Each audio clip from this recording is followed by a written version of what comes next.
This is my 2021 Subaru WRX that I just picked up. Ever since I got this car, I've noticed that it has a very slight, almost imperceptible drift to the left. So it's only got a little over 200 miles on it at the moment, but I'm gonna go ahead and take it in, get an alignment done, and I'll check the balance of the tires as well. So here I've got the Subaru on the rack. It's been compensated, and the alignment actually is out very slightly in the front. I'll just go ahead and show you the specs. So I have here up on the screen, this is the rear. You can see the rear is actually pretty much spot on. But when I move to the front, you can see that both of the front tires are slightly pointed to the right. So what ends up happening is when I'm going down the road, I have to turn the wheels slightly to the left to keep the car going in a straight position. You'll notice here, this alignment machine has only been updated to 2019. My vehicle's a 2021, but being the same chassis, the specifications should be the same. Now, as far as correcting the toe here in the front, it's quite simple to do so. We just have to get under the car and adjust the toe link. So that's going to be this piece right here. We just have to loosen this locking collar and rotate the inner tie rod until everything is within spec. So I've loosened the lock nut. It takes a 19 millimeter. We can take a look at that. You can see I'm now able to turn the lock nut by hand. And so now with this wheel, I need to angle it towards the outside. So I can actually use a 14 millimeter on the inner tie rod. So you're gonna want to turn it counterclockwise, and you can see the adjustment will change as I turn it. So now you can see it's in the green. All I did was I just turned this slightly. So I'll do the other side, and then I can lock the adjustment down. On this one, I'm actually gonna tighten it. Tighten up a little bit. I'm gonna lock the adjustments and then recenter the steering wheel, make sure everything is good. And that will be the alignment. After I finish the alignment, I'm just gonna go ahead and check the balance of the tires. So I've got the alignment done. I'm gonna be backing this out, taking it to another bay so we can take the wheels off and check the balance. I just wanted to point out to you, I love this alignment rack. You can see it's flush. It's in ground with the height, so you don't have to drive up any ramps to get up on the alignment rack. And even though my car is at the factory height, it's great, especially for lowered cars, whenever you can find one of these in-ground lifts. So I'm about to take the wheels off. I do have wheel locks, one on each wheel, and I like to take those off with a breaker bar to let them last longer. The other 4 lug nuts, I'll use the air tool on. So I'm waiting on the balance machine to free up. I just want to go ahead and walk underneath the car, take a look at the underside. I haven't been underneath a Subaru STI in a while.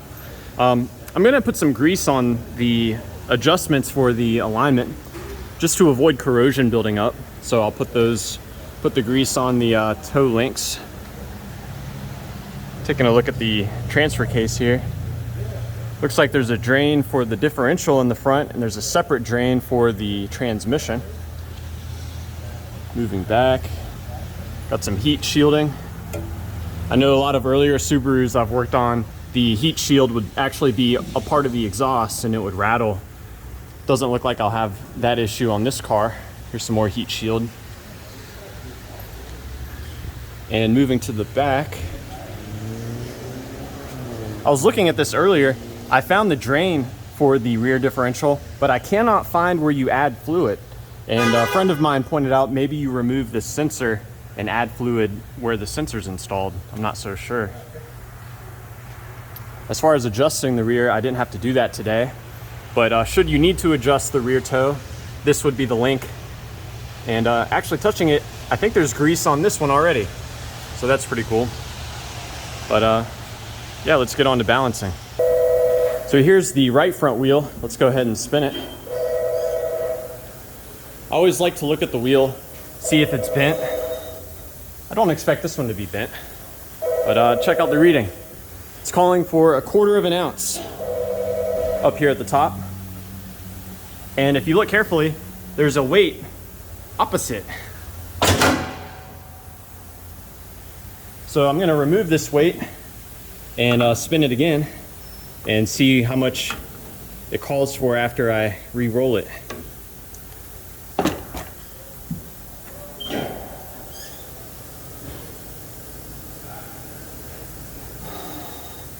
0.75.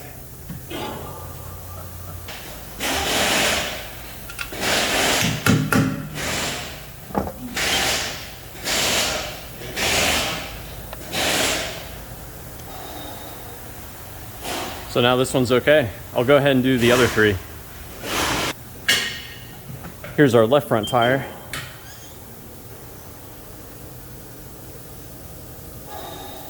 This one's out by the same amount. Now here we have the right rear tire.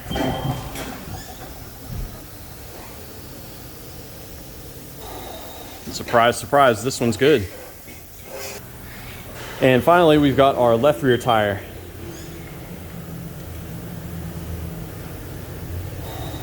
This one's good to go also.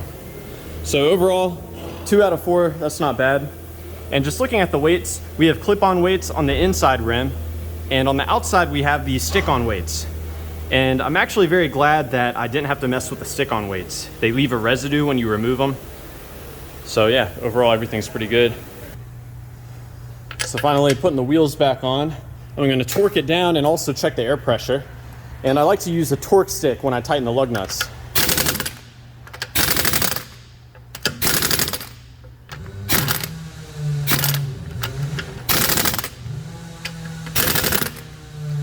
I also put the gun on the weakest setting when I do this.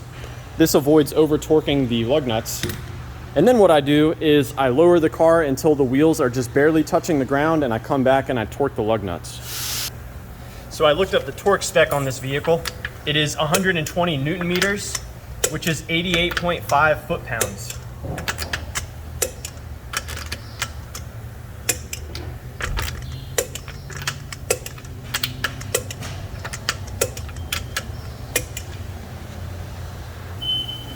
So all of my wheels are torqued now, and I lifted the car back up in the air to check the air pressure. Should be 33 in the front and 32 in the back.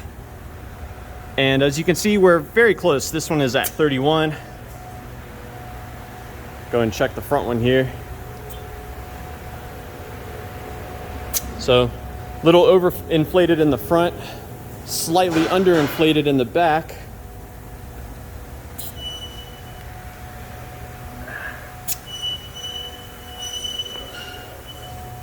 Can't say I'm surprised.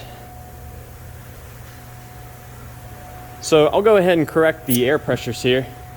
And if I can find some valve caps that fit, I'll replace these. These are the little nitrogen ones that I'm not a big fan of.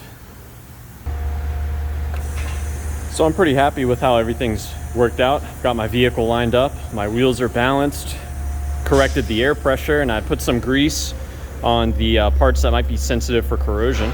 So now it's time for me to take it on a test drive. So driving my car on the road, everything's doing great. And I'm actually really happy to see that there are no lights on the dash. One of the guys there was giving me a hard time about the alignment, saying that because they don't have the equipment to reset the steering wheel angle sensor, they shouldn't even do the alignment on my car.